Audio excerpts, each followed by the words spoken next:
Oke, baik saya ulangi sebentar ya. Oke, jadi untuk pertemuan kali ini kita akan membahas tentang perencanaan rumah di wilayah lahan basah. Mungkin di pertemuan sebelumnya dengan Bu Imelda sudah membahas tentang persyaratan rumah sehat ya atau pemukiman sehat gitu ya. Mungkin nanti ada beberapa penjelasan yang serupa atau mungkin sedikit kontra dan jika kalian bingung bisa ditanyakan jika nanti memang bisa saya jawab secara langsung atau jika memang saya memerlukan bahan untuk referensi lebih lanjut, saya jawab di pertemuan selanjutnya gitu ya. Oke, hari ini saya akan spesifik membahas tentang perencanaan rumah di wilayah atau di wilayah lahan basah ya. Nah, tentunya ketika kita berpikir untuk merencanakan membangun rumah di wilayah lahan basah, kita harus tahu dulu gitu ya, mengenali atau biasanya kita kenal dengan menganalisis situasi di situ. Yang paling mudah adalah tentunya kita mengetahui permasalahan yang umum ada di pemukiman ataupun di wilayah lahan basah itu apa saja, sehingga nanti ketika kita akan membangun rumah, rumah yang kita bangun itu sudah tepat guna gitu ya. Tidak perlu kemudian kita merombaknya berapa kali gitu atau bahkan misalnya membangun kembali gitu ya. Jadi kita harus tahu dulu apa aja permasalahan yang biasanya ada di wilayah lahan basah gitu ya. Yang pertama tentunya kita berbicara tentang kontur dari tanah itu sendiri ya. Ini juga nanti akan mungkin banyak saya bahas di penjelasan materi tentang karakteristik dan pengolahan tanah di wilayah lahan basah. Kita tahu bahwa salah satu permasalahan wilayah lahan basah itu adalah kontur tanahnya tidak padat gitu ya. Kontur tanah yang tidak padat ini artinya kenapa? Karena biasanya kalau kita balik ke definisi dari lahan basah, ini adalah wilayah yang baik dia secara jenuh permanen ataupun tidak itu mengandung air gitu ya. Nah, karena dia mengandung air, biasanya porus dari tanahnya itu besar ya. Porus tanah yang besar ini membuat kontur tanah tidak padat. Sehingga ketika kita membangun suatu bangunan di permukaan lahan basah, baik itu misalnya perumahan atau jalan, itu harus melakukan beberapa istilahnya intervensi terlebih dahulu sehingga nanti bangunan yang kita bangun di atas wilayah lahan basah bisa bertahan lebih lama gitu ya. Tidak kemudian nanti dia misalnya terjadi pergerakan gitu ya. Kalau kalian lihat misalnya di rumah kalian sering ada retak-retak di dindingnya gitu ya, itu biasanya terjadi yang namanya pergerakan. Nah, salah satu penyebabnya biasanya karena kontur tanah yang tidak padat gitu ya, sehingga memang permasalahan kontur tanah ini harus diselesaikan dulu sebelum kita membuat atau membangun bangunan di atas permukaan wilayah lahan basah ya. Yang kedua ini tadi kontur tanah tadi yang saya bilang manifestasi lanjutnya adalah mudah terjadinya pergeseran ya. Jadi terutama nih gitu terkadang permukaan tanah dari wilayah lahan basah pada saat pasang air laut maupun pada saat surut itu berbeda gitu ya karena balik lagi ke kandungan air di dalamnya. Terkesan ketika misalnya dalam kondisi musim hujan atau pasang biasanya permukaan tanahnya akan sedikit lebih tinggi. Sebenarnya itu lebih tingginya itu karena adanya kandungan air di dalam tanah yang lebih banyak sehingga beberapa permukaan tanah seperti terangkat gitu ya. Kemudian ketika dia musim surut atau musim kering maka kandungan airnya juga biasanya juga akan lebih sedikit. Nah, kandungan air yang lebih sedikit ini menyebabkan biasanya turun sedikit ya permukaan tanah dari wilayah lahan basah. Nah, ketika turun inilah gitu, ketika kita tidak melakukan treatment khusus di wilayah lahan basah, bangunan yang dibangun di atasnya itu juga bisa mengalami penurunan gitu ya. Beberapa contoh misalnya pemukiman yang tidak disertakan dengan treatment tertentu di wilayah lahan basah biasanya akan terjadi penurunan permukaan sehingga ada retak-retak seperti itu ya di rumahnya. Kemudian ini tadi permasalahannya adalah mengandung banyak air. Artinya tanah tersebut sulit mendapatkan tanah yang padat gitu. Tanah yang padat ini kan biasanya akan lebih stabil ketika kita menancapkan misalnya apa namanya tiang pancang gitu ya, tiang pancang atau pondasi rumah gitu. Nah, ketika kita membuat pondasi rumah, itu pondasi itu ditanam di dalam tanah sampai dia kemudian susah untuk ditembus lagi gitu. Artinya ketika dia dimasukkan ke dalam tanah sampai ke permukaan yang dirasa susah untuk ditembus lagi gitu ya, bukan tidak bisa tapi terasa susah untuk ditembus lagi. Nah, itu sebetulnya sudah mencapai kestabilan yang minimal dibutuhkan oleh suatu pondasi rumah. Nah, kalau di tanah wilayah lahan basah karena dia banyak mengandung air, biasanya kita membutuhkan permukaan yang lebih dalam untuk kemudian menancapkan pondasi dari rumahnya. Itu salah satu permasalahannya, sehingga kita tahu bahwa ketika kita mau menanam pondasi, kita membutuhkan bahan yang lebih banyak ya dibandingkan ketika kita membangun di lahan bentuk atau jenis lahan lainnya seperti itu. Nah, karena kita sudah tahu permasalahan yang umum ada di wilayah lahan basah tersebut, maka sebelum kita membangun rumah di wilayah lahan basah, kita perlu melakukan beberapa langkah atau tahapan. Yang pertama adalah kita memeriksa dulu gitu ya kondisi dari tanahnya. Dengan yang pertama mengukur kedalaman tanah. Kenapa mengukur kedalaman lahan ini? Untuk kita tahu seberapa pada lapisan keberapa sih gitu, pada kedalaman berapa sih kita bisa menemukan tanah stabil. Ini juga bisa digunakan untuk memperhitungkan konstruksi dan bangunan yang diperlukan untuk membangun rumah gitu ya. Langkah untuk mengukur kedalaman lahan ini yang pertama kita mengukur kedalaman tanah lahan basah yang berstruktur gembur gitu ya. Apabila tidak terlalu dalam artinya misalnya tidak lebih dari 2 meter gitu ya, maka tanahnya dapat dikeruk kemudian diisi gitu. Tanah yang dikeruk tadi gitu ya diisi dengan tanah yang lebih keras sifatnya gitu ya. Jadi sebelum tidak langsung semerta-merta diisi, biasanya nanti sebelum diisi dia dilapisi dengan geotekstil. Geotekstil itu adalah lapisan kain atau plastik yang berfungsi untuk menjadi pembatas supaya tanah yang kita gunakan untuk melapisi tanah lahan basah itu tidak tercampur secara langsung gitu ya. Jadi ini fungsinya gitu. Tetapi ketika misalnya kemudian ketika hasil pengukuran kedalaman tanah ini ditemukan kedalaman tanah gembur yang cukup dalam, sebetulnya pilihannya bisa 2. Kita mau tetap pakai di situ gitu ya, kita mau tetap pakai di situ atau kita beralih ke tanah yang lainnya gitu. Karena kalau kita mau tetap pakai di situ itu tadi kita membutuhkan sumber daya untuk membangun rumah yang lebih banyak ya.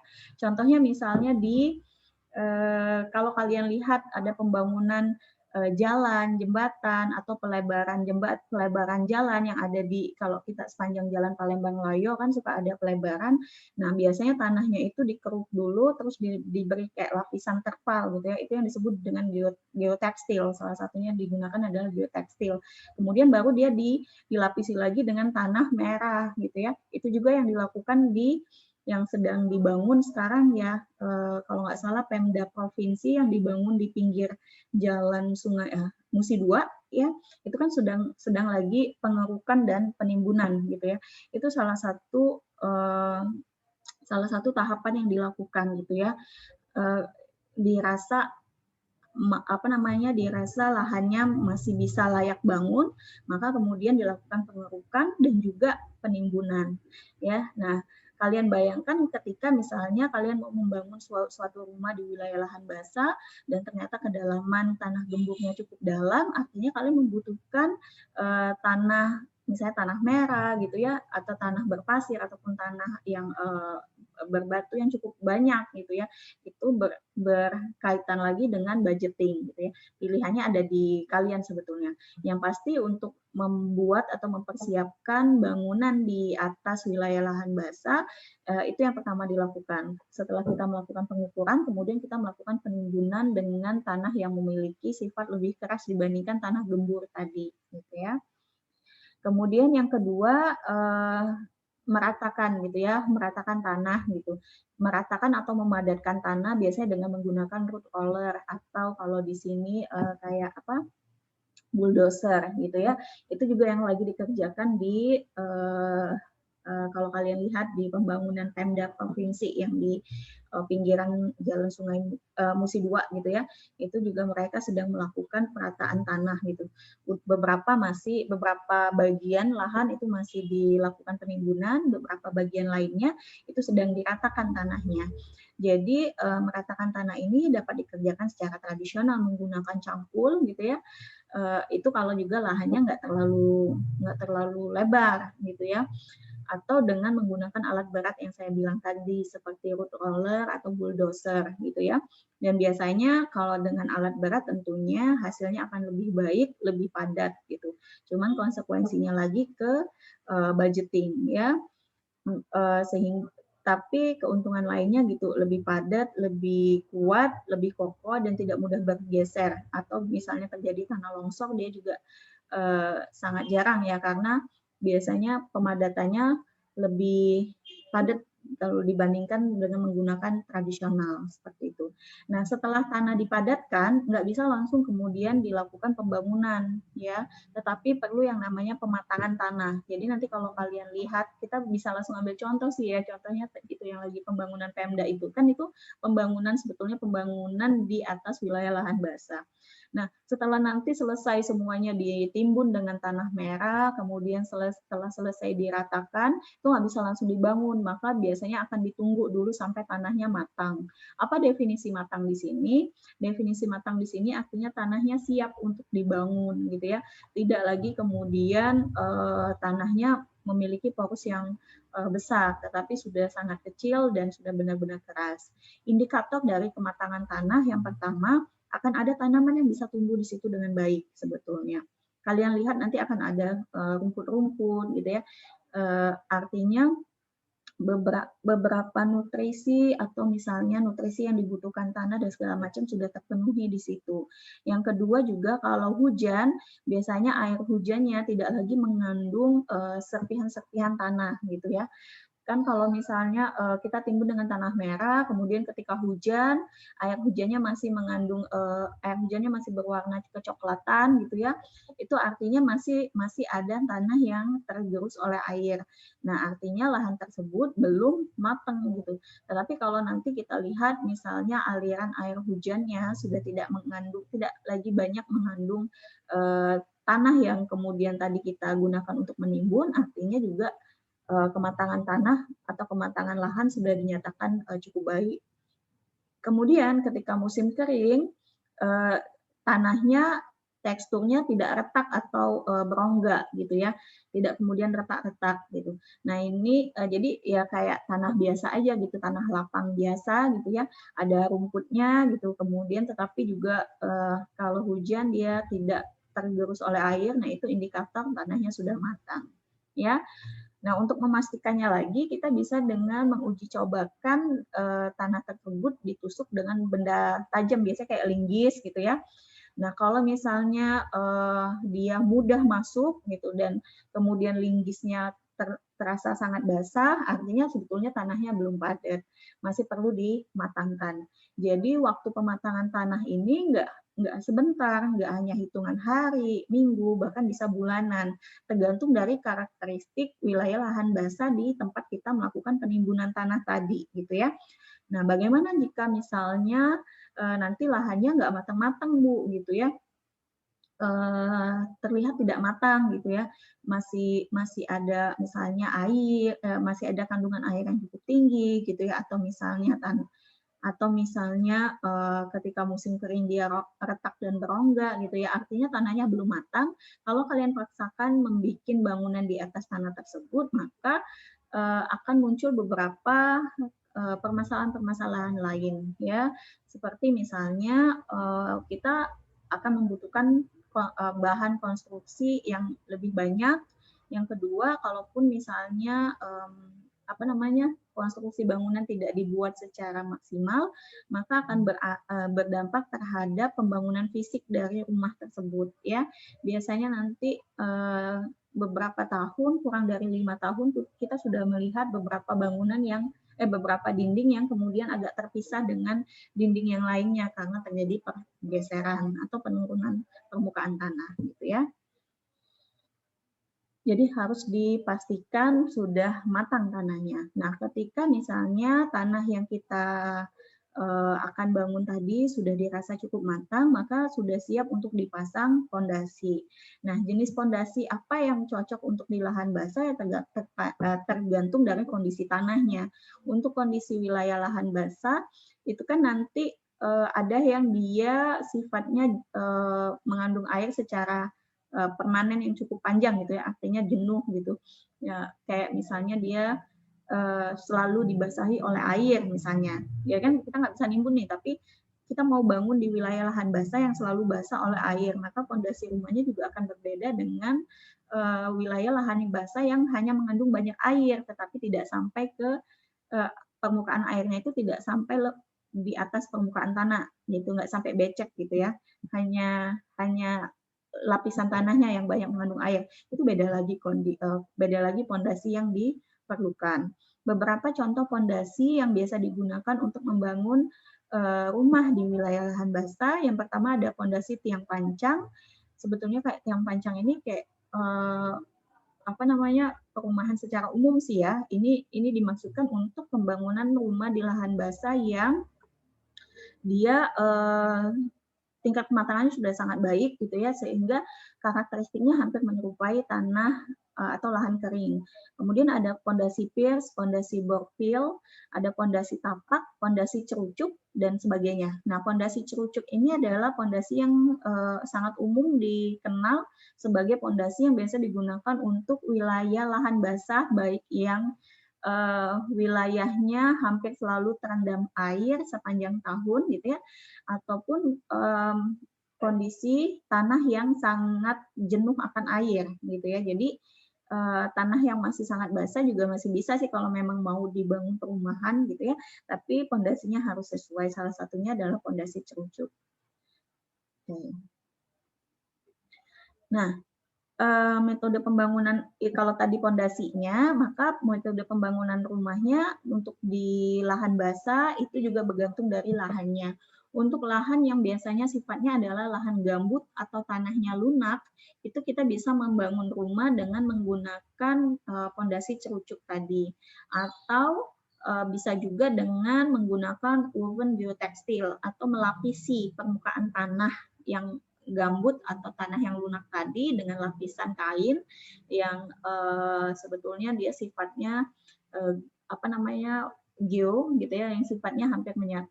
Jadi dia tidak 100% plastik gitu ya. Jadi semi geotekstil gitu ya. Nah, ini kemudian di atasnya dilapisi lagi dengan tanah atau tanah urukan. Tanah urukan itu artinya tanah yang digunakan untuk penimbunan yang sifatnya biasanya lebih keras. Ya, ada juga metode pembangunan dengan menggunakan pondasi bore fill gitu ya. Nanti kita lihat gambarnya seperti apa. Ada lagi juga pembangunan rumah yang menggunakan arsitektur amfibi. Jadi kalau kita tahu amfibi itu adalah salah satu jenis dari hewan yang mampu hidup di dua alam. Nah, arsitektur amfibi ini menerapkan prinsip demikian. Jadi biasanya dia digunakan untuk metode pembangunan rumah di lahan pasang surut. Jadi rumahnya itu bisa tetap ada di kondisi pasang maupun surut, gitu ya, tanpa mengalami permasalahan pemukiman seperti banjir, ya, atau biasa juga disebut ini arsitektur anti banjir. Kemudian untuk di lahan pasang surut kita juga bisa menggunakan rumah panggung, metode pembangunan rumah panggung, ataupun untuk wilayah yang lahan pasang surut ataupun di pinggiran sungai ataupun betul-betul di atas air, kita bisa menggunakan rumah rakit, ya. Metode pembangunan dengan rumah rakit. Kita coba bahas satu-satu ya. Yang pertama, pembangunan dengan metode pondasi cerucuk. Jadi pondasi cerucuk ini sebetulnya pondasi yang terdiri dari beberapa tiang kayu ataupun ya tiang kayu yang mempunyai diameter 8 meter hingga 15 meter. Jadi seperti ini. Kalau misalnya tiang pancang yang saya bilang biasa digunakan di perumahan biasa, itu kan terdiri dibuat dari kaitan atau rangkaian besi gitu ya, rangkaian 4 besi yang dikaitkan dengan kawat, kemudian nanti dia ditanam di dalam tanah, dan di rongga kaitan besinya tadi itu biasanya diisi dengan batu, campuran antara batu, semen, dan pasir ya, sehingga menjadi pondasi dari tiang pancang itu sendiri ya. Nah, kalau pondasi cerucuk gitu ya, dia sifatnya tidak ditanam, tapi bukan tidak ditanam, dia bukan dari semen ataupun batu, campuran semen dan batu, tetapi dari beberapa tiang yang diikat jadi satu. Beberapa tiang yang diikat jadi satu, kemudian nanti dia kemudian disusun membentuk seluas dari bangunan rumah yang mau dibangun ya. Langkah yang pertama ketika kita mau membangun rumah dengan pondasi cerucuk tentunya memperkuat tanah dasar. Gitu tadi ya, kayak yang kita bilang tadi, mempersiapkan lahan dengan misalnya menimbun tanah baru. Ya, jadi namanya pondasi namanya pembangunan rumah, maka kita harus menguatkan dulu tanah dasarnya. Ya, yang kedua, menancapkan kayu secara vertikal, ya, menancapkan kayu secara vertikal seperti tadi, kemudian disatukan atau diikat. Ya, nah kemudian di atasnya diletakkan pondasi rumah, pondasi dasar rumahnya seperti itu. Nanti kita lihat gambarnya. Nah, manfaat dari pondasi cerucuk ini adalah memperkuat lagi tanah atau lahan basah yang ada di sana. Jadi dia sebetulnya terdiri dari beberapa tiang pancang. Tiang pancangnya itu ya tadi tiang-tiang kayu yang kemudian diikatkan. Nah, itu yang disebut dengan cerucuk gitu ya. Fungsinya juga menjaga keseimbangan ataupun stabilitas dari lahan. Karena dia terdiri dari beberapa tiang pancang, diharapkan memang sehingga kekuatannya lebih stabil jika kita hanya menggunakan satu tiang pancang saja gitu ya. Mungkin kalau di beberapa rumah yang dibangun di permukaan tanah kering, kita hanya menggunakan beberapa tiang pancang di sudut-sudut rumah gitu ya. Tapi kalau di rumah wilayah lahan basah, maka beberapa tiang pancangnya ini harus lebih banyak, tiang pancangnya harus lebih banyak. Kemudian kalau bisa disatukan tadi, itu yang disebut dengan cerucuk tadi ya. Dan juga dia berfungsi untuk mencegah terjadinya longsor serta menambah kekuatan daya topang tanah. Nah, biasanya jenis kayu yang digunakan sebagai satuan dari pondasi cerucuk ini adalah kayu gelam, kayu medang, kayu betangor, kayu dolken, kayu ubah, ataupun jenis kayu lainnya. Intinya adalah kayu tersebut nggak mudah rapuh. Nggak mudah rapuh itu artinya dia tidak menyerap air ke dalam badan tubuh si kayunya, sehingga kemudian menjadi mudah rapuh. Nggak seperti itu sifatnya gitu ya. Kemudian jika terendam oleh air maupun jika terendam oleh air, maka dia tidak mudah patah pada saat menahan beban yang cukup berat seperti itu ya. Nah, jadi ini contohnya gitu ya. Jadi ini misalnya ini adalah tanah gambutnya ya. Tanah gambut ini akan lebih baik ketika misalnya kita beri lapisan gitu ya. Akan lebih baik ketika misalnya kita beri lapisan di tempat di mana pondasi cerucuk kita tanam. Jadi akan ada dua. Ini gambarnya ataupun di pondasi cerucuknya tidak kita lapisi tanahnya, tetapi kita berikan pelapisan tanahnya di atas pondasi cerucuk. Ya, akan lebih baik ketika pelapisannya bisa di dua-duanya. Jadi nanti pondasi cerucuknya juga akan lebih stabil. Kalau di contoh gambar ini cerucuk ya. Cerucuknya itu adalah beberapa tiang-tiang yang disatukan gitu ya, itu ditanam di lahan gambut. Kalau di sini pondasi cerucuknya langsung ditanam di tanah gambut. Kemudian dia diberi papan penyangga, kemudian di atas papan penyangga itu di atas papan penyangga kemudian diberi lapisan tanah baru ya, lapisan tanah baru yang lebih kuat gitu ya dengan menggunakan biotekstil ya. Jadi baru di atasnya diberikan lapisan tanah yang digunakan yang teksturnya lebih keras dibandingkan tanah gambut. Baru kemudian bisa kita gunakan atau kita bangun lahan di atasnya. Tetapi ada juga cara lainnya adalah cerucuk ini tadi kita tanam di lapisan tanah yang sudah kita lapisan tanah gambut yang sudah kita kombinasi dengan tanah padat lainnya gitu ya. Baru kemudian nanti diberikan lapisan papan, baru di atasnya jika ingin diperkuat lagi juga bisa diberikan lapisan tanah yang lebih kuat lagi dibandingkan tanah gambut. Itu kestabilan lahannya akan lebih kestabilan lahan ataupun fondasinya akan lebih baik gitu. Nah, ini cerucuk dalam view yang lebih dekat gitu ya. Jadi cerucuk itu dia merupakan kumpulan dari tiang-tiang gitu ya. Jadi dia kalau tiang pancang yang saya bilang tadi biasanya di sini di ujung sisinya itu hanya berupa kawat, kawat, kawat, dan kawat. Ada 4 kawat yang kemudian dirakitkan dengan kok kawat sih? Ya, besi ya, besi yang bentuknya batangan gitu ya, besi batangan yang kemudian dikaitkan dengan kawat gitu ya. Nah, kalau cerucuk satu pondasi ini penuh berisi tiang-tiang gitu, yang kemudian nanti dia disatukan dengan penyatu.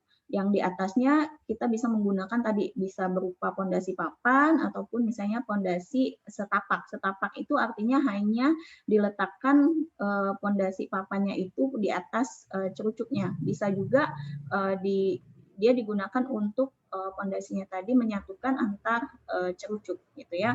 Baru nanti di atasnya kita buat lagi untuk konstruksi bangunannya ya. Oke.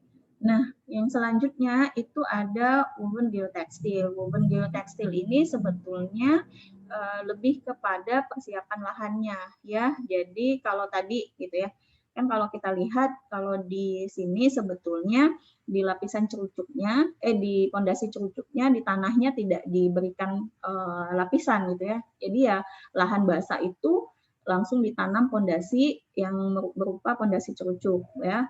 Baru kemudian ada di sini papan penyanggahnya, baru bisa langsung dibangun konstruksi bangunan atau mau dibuat lagi lapisan tanahnya.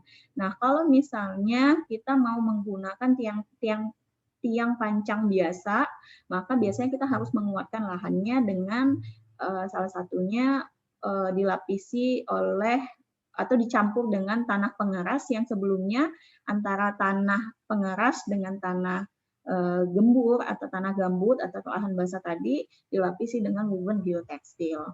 Fungsinya adalah untuk mencegah terjadinya percampuran dari tanah lahan kering dengan tanah basah gitu, sehingga kestabilan dari lahan tetap bisa dipastikan seperti itu ya. Woven geotekstil ini adalah lembaran tekstil yang bisa menyaring, melindungi, dan memperkuat tanah atau lahan basah. Sehingga bahasanya kan lahan basah itu kandungan airnya cukup tinggi. Kalau kita langsung campur tanpa berikan lapisan, khawatirnya tanah yang harapan kita untuk bisa memperkuat lapisan atas lahan basah malah bercampur air gitu dengan air yang ada dari lahan basah, sehingga perlu berikan lapisan terlebih dahulu. Nah, ini contoh geotekstilnya ya. Gitu. Ini biasanya kalau kalian lihat kan kalau misalnya kayak pembangunan jalan yang biasanya ada di pinggiran kita mau ke Indralaya, dia dilakukan pengerukan, tidak langsung dilapisi aspal kan, tetapi dilakukan pengerukan, kemudian dimasukkan dulu tanah merah, dipadatkan, setelah itu baru dilapisi tanah aspal gitu ya. Nah, itu fungsinya itu sih supaya nanti permukaan jalan tuh nggak terjadi pergeseran atau penurunan gitu ya. Baru nanti setelahnya, setelah menjadi lahan yang cukup kuat, ya kita bisa bangun rumah di sini dengan menggunakan fondasi rumah yang biasa digunakan seperti tiang pancang, atau kalau mau tetap pakai cerucuk juga bisa, kayak gitu ya. Karena kita tahu riwayat dari lahan kita ini sebetulnya lahan basah, meskipun sudah diperkuat dengan lapisan tanah lainnya menggunakan geotekstil. Yang selanjutnya adalah pondasi borpil. Jadi kalau borpil ini sebetulnya mirip juga dengan tiang pancang.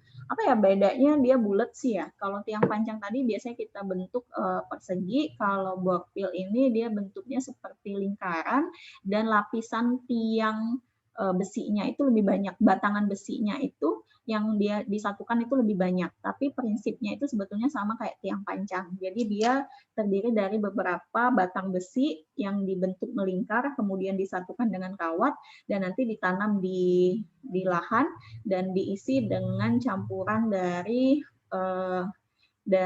batu, semen ataupun pasir. Ya, ini biasanya bisa digunakan untuk wilayah, kalau kalian balik ke slide sebelumnya gitu ya, biasanya bisa digunakan untuk wilayah yang gambut ataupun gembur gitu ya. Jadi nggak yang nggak yang pasang surut ya, yang banyak airnya tuh nggak bisa gitu. Yang ada nanti ketika dia diisi semen, semennya terbawa oleh air tanah gitu ya. Akan lebih baik pakainya yang cerucuk sebetulnya kalau yang kandungan airnya cukup tinggi atau wilayah pasang surut. Tapi kalau yang borpil masih bisa digunakan untuk tanah yang gembur atau tanah gambut yang sebetulnya kandungan airnya juga tidak terlalu banyak gitu ya ketika musim surut gitu. Ini contoh borpil ini yang sangat besar ya. Ini biasanya bangun untuk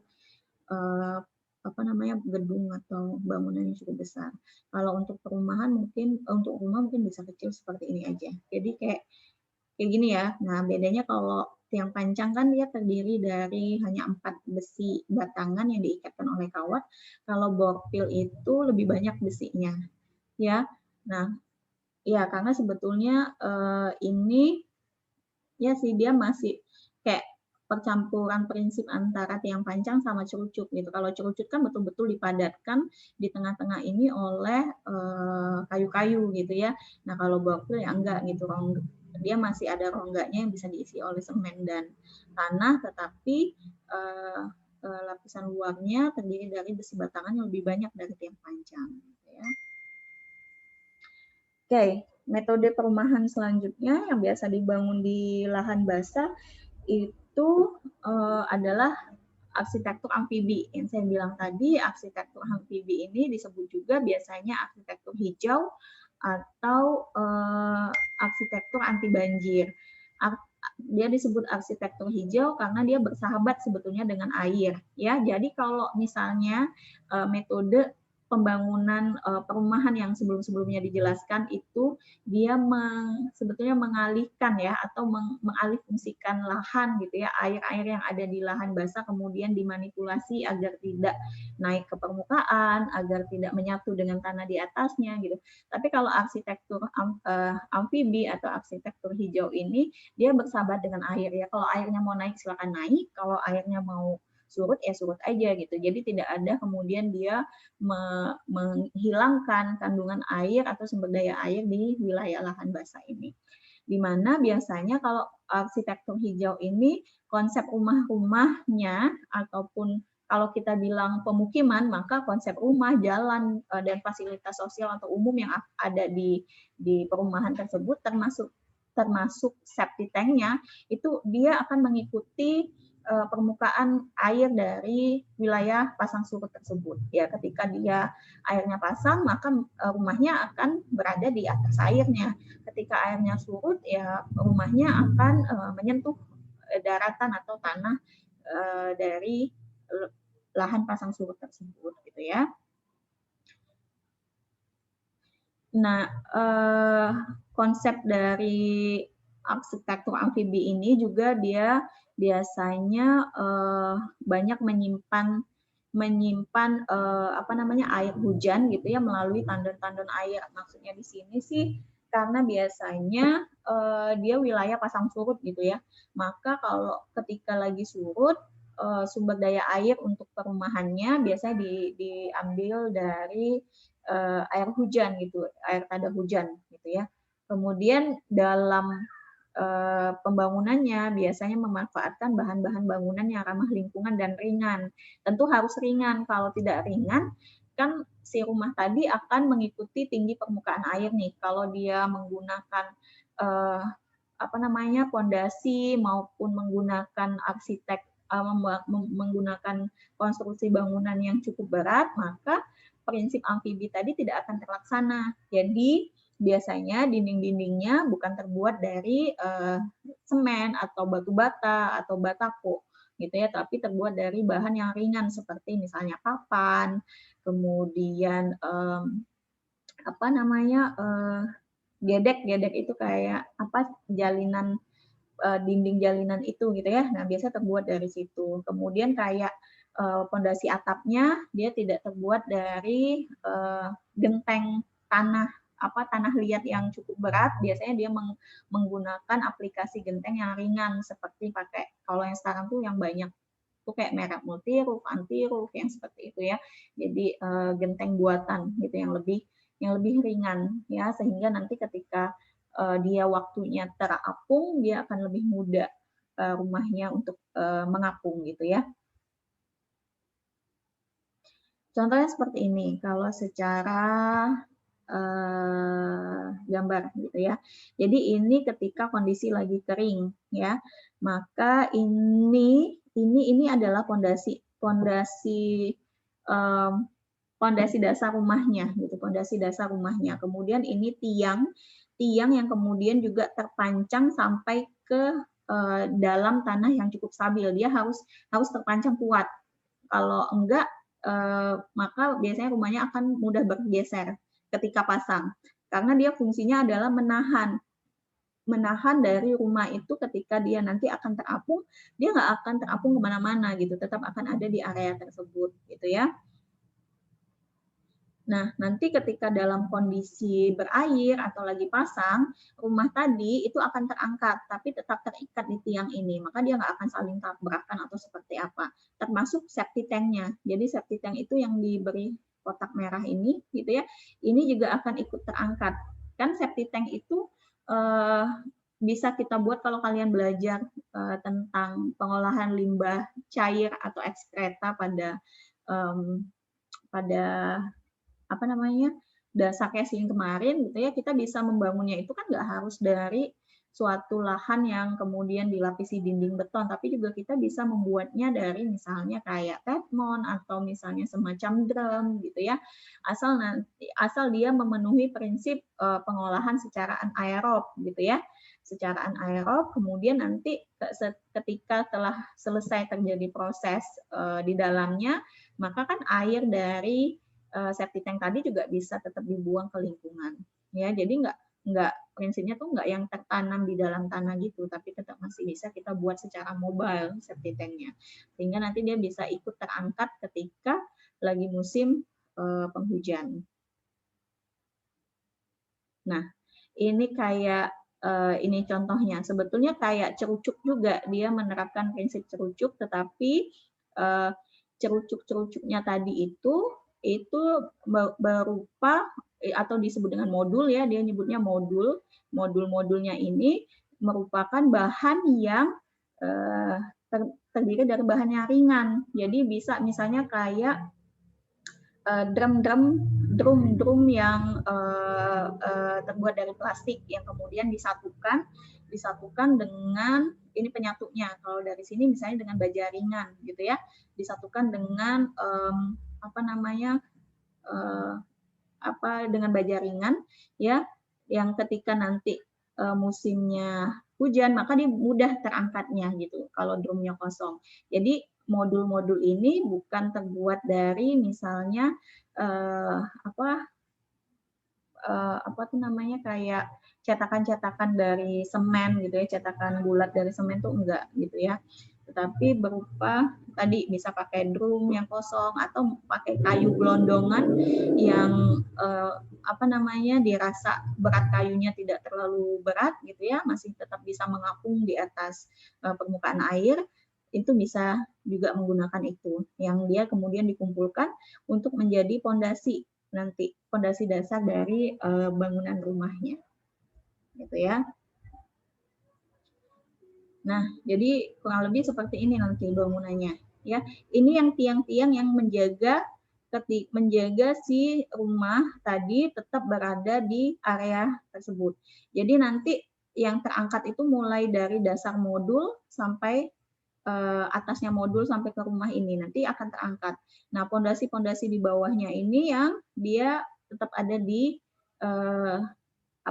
dalam tanah gitu ya. Jadi ini yang ada mungkin sampai ke permukaan, ada lagi yang nanti ada di dalam tanahnya.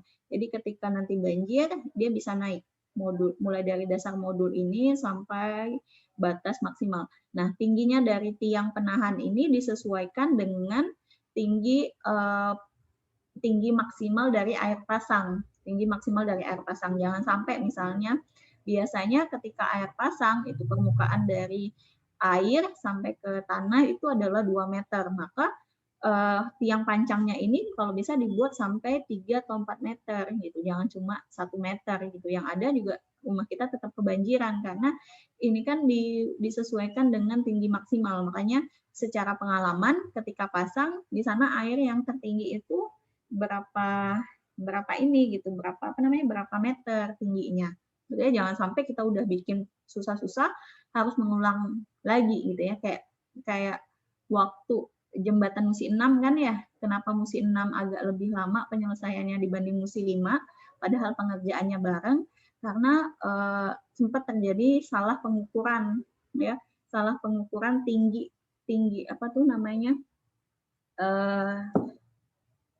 terowongan dari jembatan Musi 6 itu ketika musim pasang, kapal yang lewat itu masih bisa menyentuh gitu, masih bisa menyentuh permukaan terowongan dari jembatan karena kesalahan pengukuran. Makanya kemarin itu sempat diulang pembangunan Musi 6-nya gitu ya, disesuaikan lagi gitu ya. Oke.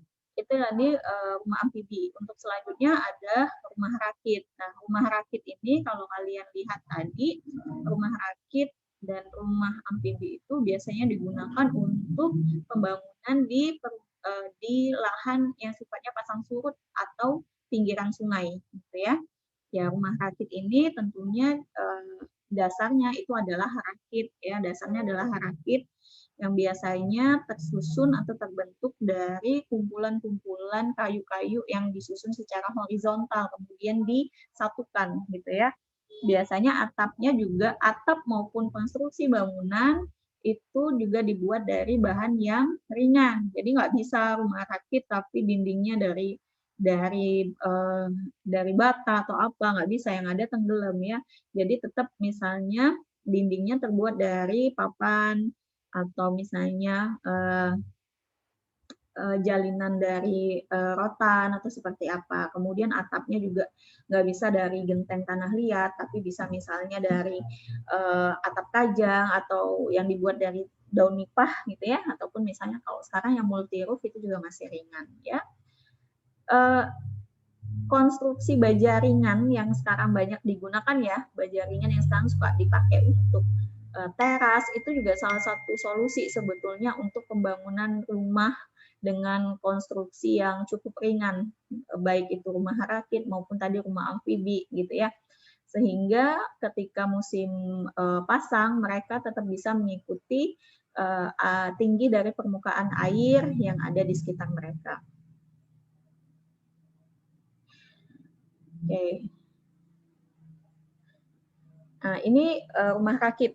Kak, beruntungnya kita di Palembang gitu ya, karena kita juga wilayah lahan basah dan juga pinggiran sungai, maka kita masih banyak bisa menemukan rumah panggung gitu ya, maupun rumah rakit yang ada di Palembang gitu ya. Ini pun fotonya diambil langsung, saya googling dari rumah rakit yang ada di Kota Palembang. Ya, ini cirinya ya, kita punya limas di sini, atap limas gitu ya.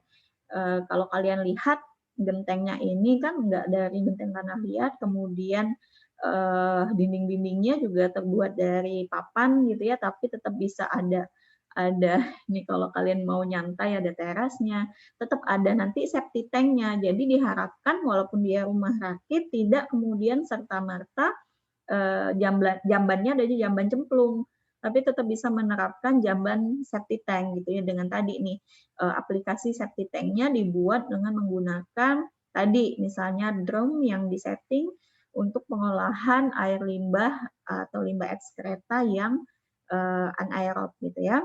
Sehingga nanti ketika selesai pengolahan, air sisa dari septic tank-nya tadi bisa mengalir ke apa namanya, ke perairan dengan kontaminasi minimal, misalnya seperti itu ya. Ini rumah rakit ya yang ada di Kampung Kapiten. Oke. Nah, karena menggunakan dari bahan yang mampu terapung di atas permukaan air, harus dipastikan bahwa ketinggian rumah rakit itu mengikuti ketinggian permukaan air sungai. Dengan demikian, ini juga termasuk salah satu rumah yang anti banjir ya. Oke. Dan rumah rakit ini sebetulnya kalau kita lihat Bu, berarti kalau rumah rakit itu bisa pindah-pindah ya, tergantung settingannya sebetulnya.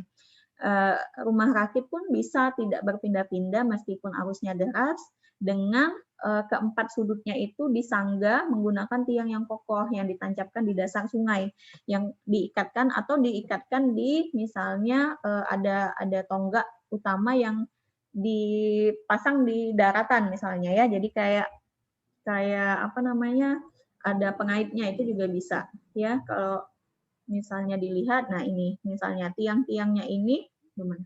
Tiang-tiangnya ini itu yang mencegah untuk si rumah rakitnya bisa terbawa-bawa oleh air mana-mana gitu ya. Paling hanya di ya di sekitar situ aja dia tergoyang-goyang sedikit, tetapi tidak kemudian ketika tidur siang ada di Kampung Kapiten, pas bangun sorenya sudah ada di Pusri, nggak kayak gitu ya gitu. Yang ada kita juga nggak bisa kerja gitu ya, karena rumahnya kemana-mana gitu ya. Jadi tetap diikatkan pada satu tiang yang berfungsi untuk menjaga supaya si rumah rakitnya tidak terbawa arus gitu ya.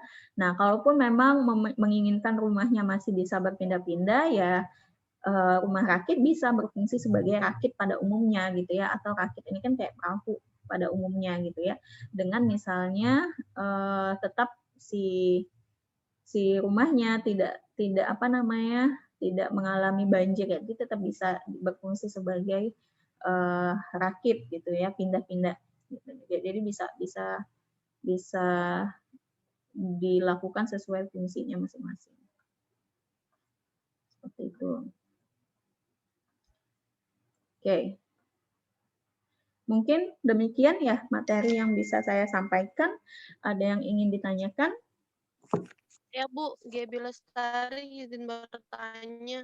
Ya, Gaby. Silakan Gaby. Sebelumnya maaf izin off cam dulu ya Bu. Ya, nggak apa-apa. Nah, jadi saya izin bertanya kan Bu.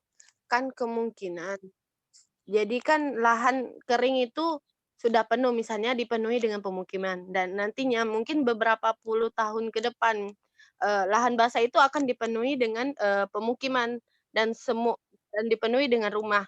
Nah, jadi pertanyaan saya Bu, jika lahan basah tersebut sudah menjadi pemukiman yang padat penduduk, apakah tanahnya itu masih aman dan kesehatannya itu analisis resiko kesehatan lingkungannya itu baik atau gimana ya Bu? Soalnya saya memikirkan ke depannya jika lahan basah itu sudah dipenuhi dengan pemukiman penduduk. Terima kasih Bu. Ya, sama-sama. Mungkin gini ya, jadi Gap ya. Paling baik adalah kita mengoptimalkan lahan kering, karena paling baik adalah ketika kita mau membangun suatu perumahan adalah mengoptimalkan lahan kering gitu ya, untuk meminimalisir permasalahan pemukiman dari segi konstruksi bangunannya gitu ya. Biasanya kan kalau di lahan kering kita budgetingnya lebih murah, kemudian ketahanan dari rumah yang kita bangun juga lebih lama kayak gitu.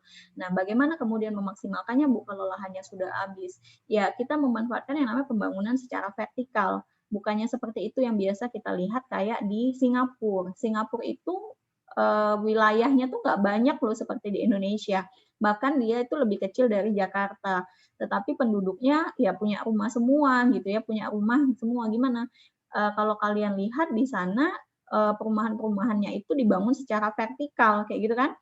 Jadi mereka tuh sampai lantai keberapa kayak gitu. Ya dengan memaksimalkan itu tuh gitu, memaksimalkan itu salah satu solusi yang bisa kita gunakan. Jadi memaksimalkan lahan kering dengan pembangunan rumah secara vertikal, tetapi tetap dengan menerapkan prinsip perumahan sehat. Jadi ada apa namanya?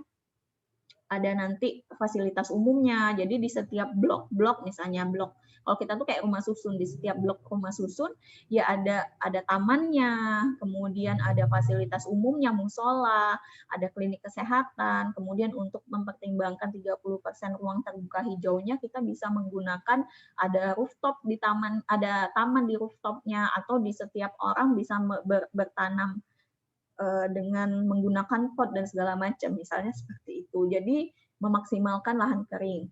Nah, kalaupun memang harus menggunakan lahan basah untuk misalnya membangun rumah, paling baik adalah dengan menerapkan atau menggunakan metode amfibi atau rumah panggung atau rumah panggung atau amfibi gitu ya.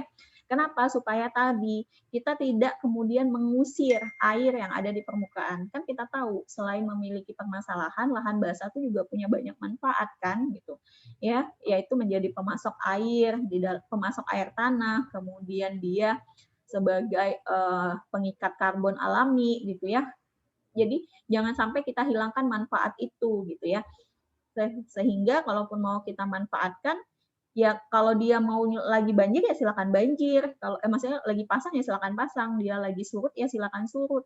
Kita silakan memiliki rumah dengan misalnya metode tadi rumah panggung atau rumah amfibi yang tidak merusak secara banyak lah gitu ya. Kalaupun ada kita gunakan untuk lahan tapi tidak terlalu banyak kita rusak lahannya. Sehingga manfaat dari lahan basah tetap bisa kita gunakan gitu ya. Nah, kemudian untuk permasalahan lain seperti pembuangan ekstreta yang seperti solusinya adalah seperti yang saya bilang tadi gitu ya. Maka kita, kalau nggak salah kan limbah udah dibahas ya sama Bu Imel kan. Nah, misalnya kayak kita ngebuat septic tank tadi dengan yang juga menggunakan prinsip amfibi. Jadi septic tanknya bisa terangkat atau nggak pakai jamban cemplung gitu ya, gitu, sehingga tidak mengkontaminasi lahan di lahan basah gitu. Ya ketika dia lagi surut, tapi masih kan kalau lahan basah walaupun surut masih ada airnya, masih kita bisa manfaatkan dia untuk bercocok tanam. Ketika nanti dia pasang sampai ke 6 bulan, ya mungkin kita bisa beralih profesi memanfaatkan dengan bertambak gitu ya, tambak ikan dan segala macam gitu ya. Jadi gitu tuh, jadi nggak benar-benar lahannya dihilangkan. Jadi paling baik memang yang metode perumahan yang ke slide belakang gitu ya. Gitu. Jadi nggak yang kemudian lahan basahnya ditimbun, dicampur tanahnya, kemudian dibangun rumah, ya lama-lama lahan basahnya habis sebetulnya. Kita nggak bisa memanfaatkan lahan basah lagi. Paling gitu sih, Gap. Kalau untuk permasalahan lain kayak vektor dan segala macam bisa diatasi sih. Terjawab nggak, Gaby? Iya Bu, terjawab sekali ya. Terima kasih Bu. Kayaknya kita lihat lah ya, memang kita bakal dapat bonus geografi, bakal dapat bonus demografi ya, atau pembangunan pertumbuhan penduduk yang cukup meningkat itu di tahun 2002 berapa ya. Nah, bonus geografi ini juga harus disiapkan sama kita gitu. Salah satunya dengan ya kan hak asasi kita adalah tercukupi secara pangan, sandang, dan papan. Nah, untuk papannya, pemerintah harus sudah mulai menerapkan yang namanya perumahan sehat secara vertikal gitu. Karena kita kalau lahan tuh udah banyak kehabisan gitu ya. Kayak ya negara lain bisa kok gitu ya, rumah-rumah mereka tetap sehat, pembangunannya secara vertikal. Jangan sampai orang tuh mikir tinggal di mana, di rusun gitu ya. Bayangan kita rusun kita tuh kan kayak rusun di Palembang gitu ya, yang tidak terpelihara, di yang Kalau kalian mau menilai tuh, itu juga bisa tuh misalnya jadi skripsi. Kalau kalian mau menilai sanitasi perumahan di rusun itu seperti apa gitu. Itu bisa tuh karena sebetulnya mungkin banyak orang yang tidak melakukan penilaian sehingga pengelola rusun nggak aware gitu ya. Maksudnya ya nggak banyak yang protes juga gitu ya. Padahal ketika rusun mereka tidak sehat ada permasalahan-permasalahan kesehatan yang bisa muncul, itu juga bisa tuh. Ya. Gitu sih Gap. Kalau dari saya ya. Oke. Iya, Bu. Terima kasih. Berarti ya, Bu, misalnya nanti kan di lahan kering, terus banyak gedung-gedung, seperti rumah susun atau, apartemen, itu tidak apa-apa ya, Bu, bagi tanahnya? Walaupun sudah banyak nantinya kan habis bonus demografi, terus misalnya menjadikan pembangunan, rumah susun banyak, terus, di perkotaan juga banyak, apartemen, gedung-gedung tinggi. Jadi nggak akan jadi masalah ya, Bu, bagi tanah, tetap kuat gitu maksudnya? Ya, kalau untuk tanahnya enggak ya, karena kan pasti ketika mereka membangun seberapa tinggi sih mereka bisa maksimal berapa tinggi sih mereka bisa melakukan pembangunan, tentu mereka sudah memperhitungkan, ada ahli-ahlinya di situ gitu ya. Oke nih untuk di tanah ini nggak bisa kita bangun tinggi karena misalnya gitu ya pergeseran tanahnya sering terjadi atau seperti apa. Oh kalau yang di sini nih kita bisa membangunnya sampai maksimal sekian lantai, itu pasti sudah diperhitungkan, Pak. Untuk tanahnya saya rasa tidak akan menjadi masalah. Yang perlu dipersiapkan adalah untuk lingkungannya, kayak tadi nih manajemen sampahnya seperti apa, air bersihnya seperti apa gitu kan, itu yang harus disiapkan. Mampukah kemudian pihak pengelola menyediakan air bersih sampai ke tingkat yang paling atas? Jangan-jangan yang lancar di bawah aja, yang atas tidak tercukupi suplai air bersihnya gitu. Kemudian bagaimana manajemen sampahnya gitu ya. Apakah misalnya ya kayak gitu tuh manajemen sampahnya seperti apa gitu. Tapi kalau untuk tanahnya itu pasti sudah diperhitungkan Pep semaksimal apa suatu bangunan bisa dibangun setinggi apa tuh dibangun di sana gitu di tanah tersebut kayak gitu. Kayak misalnya di lahan basah mungkin nggak akan bisa tinggi-tinggi banget nih dibangun bangunan gitu ya karena tadi akan rawan terjadi yang namanya saya lupa namanya subsiden mungkin di tanah ya pergeseran gitu ya penurunan fungsi penurunan permukaan tanah gitu ya itu udah diperhitungkan pasti sih Pep. Jadi kalau ke tanahnya mungkin kita bisa percayakan ke ahlinya tetapi ke lingkungannya yang harus dipersiapkan gitu Gap. Iya, Ibu, terima kasih banyak ya, Bu, sangat sangat Okay. menjawab kebingungan saya. Iya iya iya. Jadi makanya kalau misalnya nanti, Gaby misalnya nih ya, ada yang mau, misalnya kan AMDAL, kalau sekarang kan kemarin gara-gara undang-undang, Cipta Kerja kan AMDAL katanya sempat mau ada isu dihapuskan, tapi nanti kita lihat lagi ke depannya apakah memang mau, tidak ada atau masih masih bisa ada tuh AMDAL untuk pembangunan. Nah, misalnya nanti Gaby jadi konsulen untuk AMDAL gitu ya, kemudian AMDAL-nya adalah untuk pembangunan bangunan vertikal gitu ya, maka Gaby nggak bisa melakukan analisis atau penilaian secara sendiri, harus melibatkan orang di situ adalah entah itu arsitek atau misalnya orang geologi gitu ya, untuk menilai apakah memang ketika ada perencanaan pembangunan vertikal dengan misalnya 17 lantai ini cukup aman gitu ya dari aspek keamanannya cukup aman untuk si bangunannya tapi gitu ya untuk si atau daya tahan tanahnya jangan-jangan nanti si tanahnya karena tidak kuat menanggung beban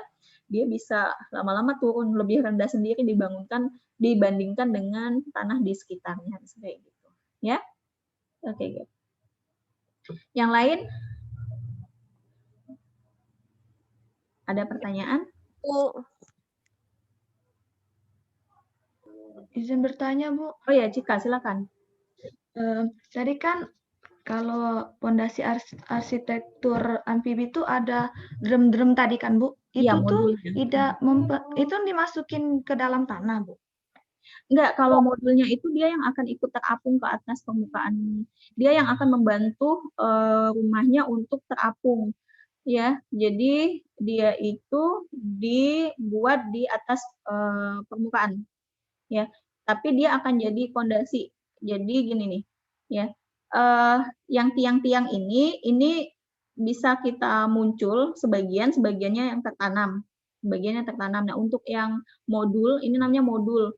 Modul ini bisa berupa drum atau gelondongan kayu yang beratnya tidak terlalu berat. Sehingga ketika nanti akan ada air, banjir, dia yang membantu mengangkat, bantu sih gitu. Jadi kayak jadi pelampungnya, ya kan?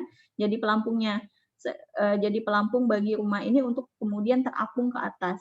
Jadi seperti itu. Jadi kayak kalau di rumah rakit kan, rakit tadi nggak langsung berfungsi sebagai lantainya banget kan gitu. Nah ini rakitnya tuh ada di sini.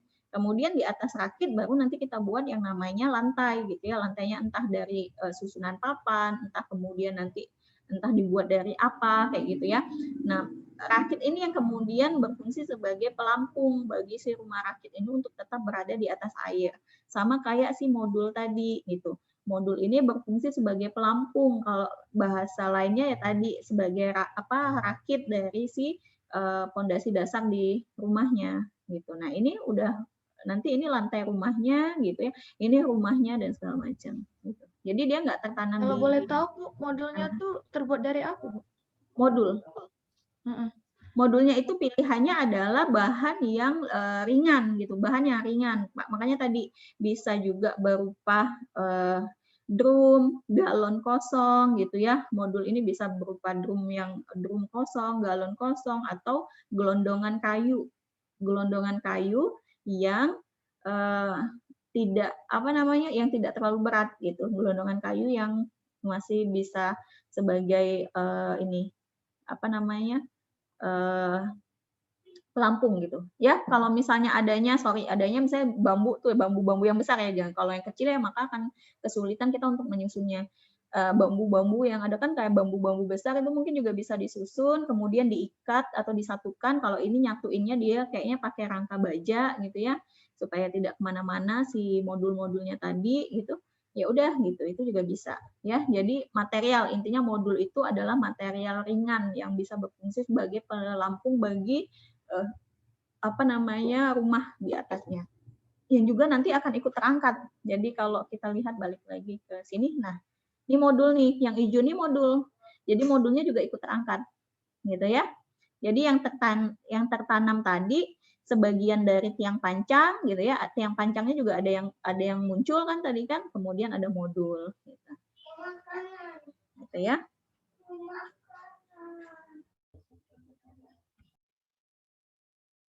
Gitu Cika.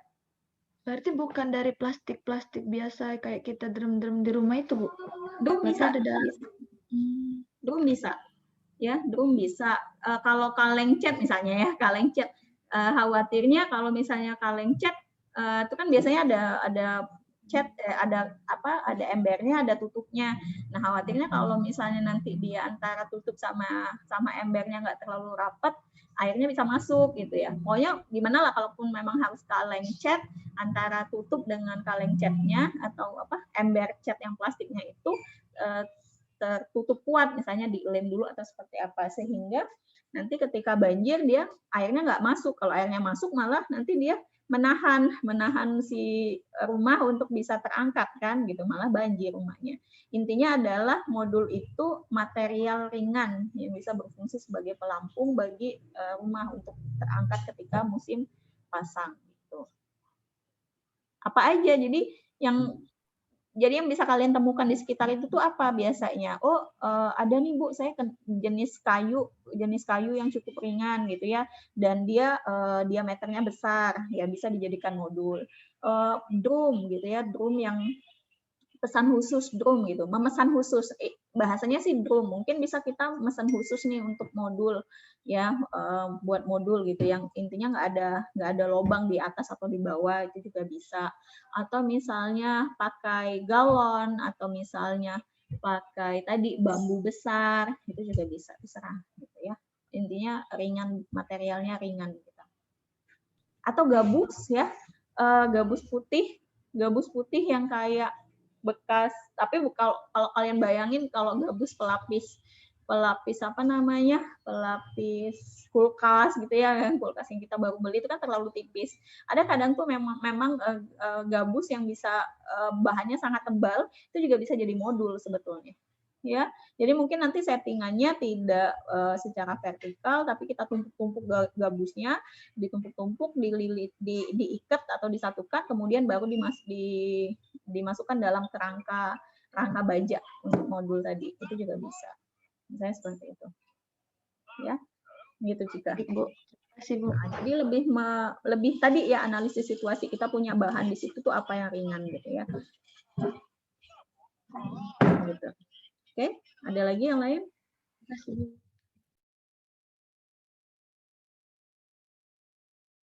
Oke, kalau tidak ada,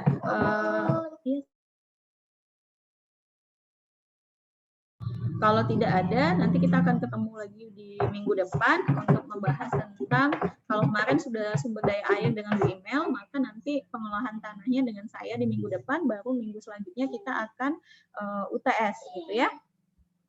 Kalau masih ada yang mau ditanyakan, tidak sempat pada forum ini, nanti silakan ditanyakan pada forum diskusi di e-learning-nya. Ya. Oke, terima kasih ya atas atensinya, terima kasih atas waktunya. Mohon maaf tadi keterlambatan 5 menit. Saya akhiri kuliah hari ini. Wassalamualaikum warahmatullahi wabarakatuh. Waalaikumsalam warahmatullahi wabarakatuh. Terima kasih Bu. Waalaikumsalam warahmatullahi wabarakatuh. Terima kasih Bu. Ya.